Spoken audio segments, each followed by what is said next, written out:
Mônica Bergamo hoje, claro, vai falar sobre a indicação de Flávio Dino ao Supremo Tribunal Federal, mas sob que aspecto? Frustrando os setores do PT. Esses setores dizendo que não vão indicar mais ninguém ao presidente Lula. Aqui que você apurou nesse sentido. Aliás, queria te ouvir também um pouco, porque frustrou setores do PT, frustrou também pessoas que aguardavam, esperavam, acreditaram na possibilidade de uma maior diversidade, representatividade também, né, Mônica? Bom dia. Bom, essa primeira etapa aí, essa que você deixou para a segunda, mas vamos começar por ela já era uma bola cantada, né, Sheila? A gente já falou aqui várias vezes, quer dizer, o presidente Lula, quer dizer, ele tem um histórico de indicação de mulheres que a Dilma fala por todas, né? Quer dizer, o presidente Lula indicou a Dilma para ser candidata a presidente da República, praticamente fez a Dilma, fez a sucessão, né? Porque ele é quem tinha a popularidade. Então não dá para a gente falar, não, o Lula é machista, não gosta de mulheres e tal. Mas um contexto estrutural brasileiro, essa é a minha visão, o Sheila, nesse momento dificulta essa escolha de uma mulher para o Supremo. Por quê? Porque o Lula, depois de tudo que ele passou, depois de tudo que aconteceu no Brasil, depois da forma como ministros indicados pelo PT, por ele e pela Dilma, para o Supremo Tribunal votaram, ministros e ministras, o critério principal do Lula para fazer essas indicações passou a ser outro, passou a ser o critério da confiança total e absoluta na pessoa, né? Confiança pessoal e política também, quer dizer, de pensamentos, de solidez de postura. Então, o que acontece? O Lula tem uma longa trajetória política e nessa longa trajetória conviveu com homens e mulheres. Mas como no Brasil a participação da mulher na política ela é muito menor do que a dos homens por uma série de fatores, o Lula, quando olha para o lado, ele não tem diversos homens com quem ele conviveu por décadas e em quem ele confia muito na área jurídica, mas não tem mulheres que ele conheça e em quem ele confie. Quer dizer, se você for pegar na área jurídica mulheres que são da extrema confiança dele, como a Dilma era, por exemplo, com quem ele conviveu ao longo dos seus 8 anos de governo, né? Ou como a Benedita da Silva, que ele indicou para ministra, né? Mais de uma vez, já foi ministra dele, e é uma política que teve uma longa trajetória com ele, quer dizer, que mulheres, juristas, advogadas ele conhece que tem essa intimidade política com ele. Então é isso, de fato, em algum momento ele teve essa preocupação, foi para um lado, foi para o outro, mas tem muitas mulheres juristas, muitas advogadas boas, de excelência, né?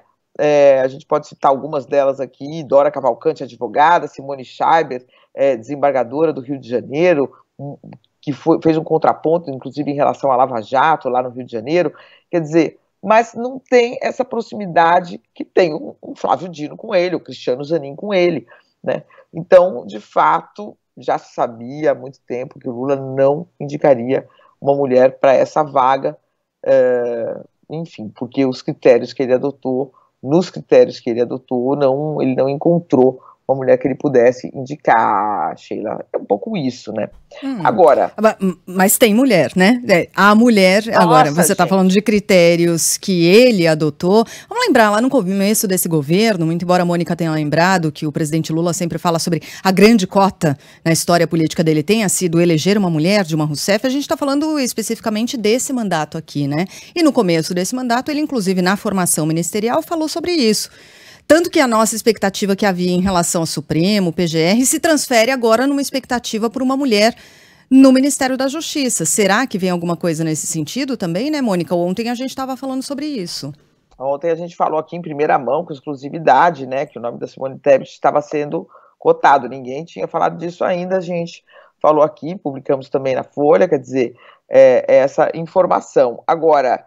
essa é a verdade, né, Sheila? Num outro momento, num outro contexto histórico, quer dizer, no primeiro mandato do Lula, a gente sabia, né, o Lula quer indicar um negro para o Supremo Tribunal Federal. Ele indicou a Joaquim Barbosa, e o Joaquim Barbosa mesmo já deu várias entrevistas falando isso, eles nunca tinham se encontrado na vida, né? O Lula não sabia direito nem quem era ele.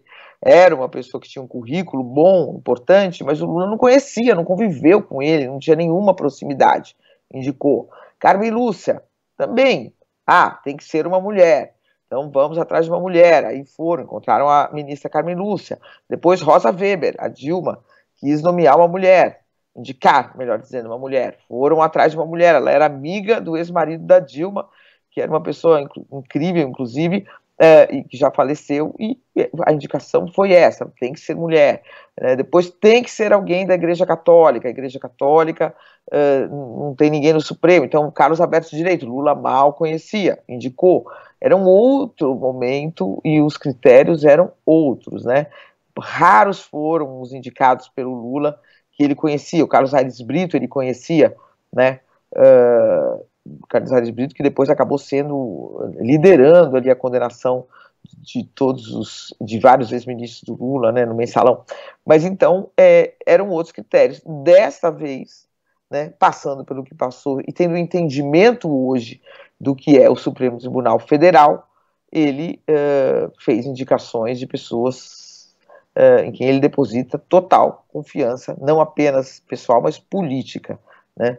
Então, essa é a verdade. Então, e agora, para o STJ, ele já indicou uma mulher, né, Daniela Teixeira, enfim, esse critério pesou, e agora o Supremo já foi, Sheila, não tem mais vagas no Supremo para o Lula indicar. Então, vamos ver se ele, no Ministério da Justiça, coloca uma mulher, Simone Tebet, né, o que não vai aumentar o número de mulheres no seu ministério, porque ela já é do ministério, né?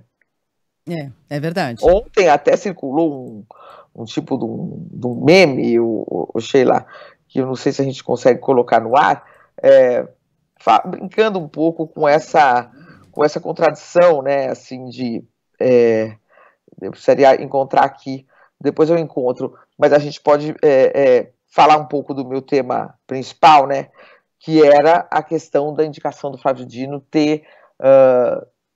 setores relevantes do PT, Sheila, experimentaram um sentimento de derrota muito grande com a indicação do Flávio Dino. Uma parte do PT festejou muito, né? A própria presidente do PT deu parabéns pela indicação. O deputado federal Lindbergh Farias, por exemplo, com quem eu conversei ontem, disse que não tem quadro melhor, que o Dino tem uma solidez de ideias, uma solidez política, uma coragem política, que é o melhor quadro que se poderia ter para o Supremo Tribunal Federal nesse momento. Agora, outros setores do PT que estavam apoiando o advogado-geral da União, Jorge Messias, Sheila, sentiram, receberam essa indicação como uma derrota muito grande, e eles diziam o seguinte, que o partido não deveria fazer mais nenhuma indicação ao Lula, já que o Lula não está levando nada do PT em consideração, né, e acaba gerando desgaste para as pessoas que são apoiadas pelo PT e acabam morrendo na praia, são posteriormente preteridas pelo presidente. Então, eles elencam, né, dizem que a primeira grande frustração que eles tiveram foi com a indicação do ministro Cristiano Zanin, mas era um momento em que todos entendiam que o Lula deveria mesmo fazer uma indicação, né? Havia uma compreensão de que a primeira indicação à corte deveria ser feita a partir dos critérios estritamente pessoais e políticos do Lula, sem ouvir ninguém mesmo. Então, Cristiano Zanin, que já era um dos advogados mais respeitados do Brasil, era considerado imbatível nessa disputa pelo histórico dele de defesa técnica do presidente, de combate à Lava Jato, de proximidade mesmo com o presidente, mas para essa segunda vaga, o PT imaginou que seria ouvido, e o sentimento é de uma frustração muito grande, sentimento de derrota e de afastamento, quer dizer, do presidente, embora o PT não tenha como se afastar jamais do presidente, nem esses setores têm como se afastar do presidente, porque nasceram juntos na política, mas de chateação, de frustração, e dizendo que não vão mais indicar ninguém para o Ministério da Justiça, ninguém para o Ministério da Segurança, ninguém para lugar nenhum. Então esse é o sentimento, Sheila, nesse momento, de uma ala do PT parlamentar que está bem chateada, Sheila. O que significa que o nome de Gleice Hoffmann, que surgiu ontem aí para esse ministério, para o Ministério da Justiça, é informação meio furada então, né, ô Mônica, ou não? Não, é porque, na verdade, eu estou falando de uma ala importante do PT, mas não toda, né? A própria Gleice elogiou. Então você não descarta a Gleice? Agora, eu não descarto. Agora, eu penso no seguinte, Sheila, o Lula está fazendo um governo de coalizão política, né? Então o Lula tem muitas forças políticas para contemplar. O Ministério da Justiça já não está com o PT. Então, se o Lula colocar o PT no Ministério da Justiça, ele vai ter que abrir lugar em outro ministério, em outra pasta, para contemplar PSB, para contemplar outras forças políticas. Por isso que eu acho um pouco mais difícil do que ele colocar Simone Tebet. Mas pode ser. O Lula e ela são muito próximos. Olha só, Sheila, o que eu encontrei. Não sei se a gente vai conseguir. Eu tinha visto que é o meme. Esse meme também. Que é o seguinte: foi na cerimônia de posse do presidente Lula, ali com toda a representatividade, né? Mulher, uma indígena, pessoa com deficiência.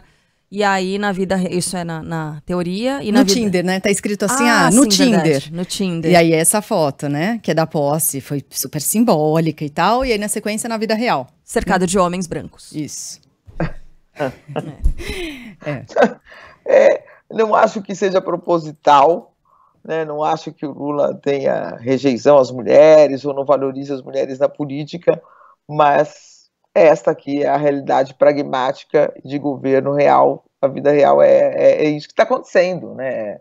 Então não tem como escapar também de que a realidade está sendo essa. Então é muito bom, né? No Tinder é uma coisa, quando vai encontrar no bar é outra. Mônica, obrigada, um beijo para você. A gente volta a conversar amanhã, ou claro, havendo qualquer novidade, a Mônica volta aqui excepcionalmente.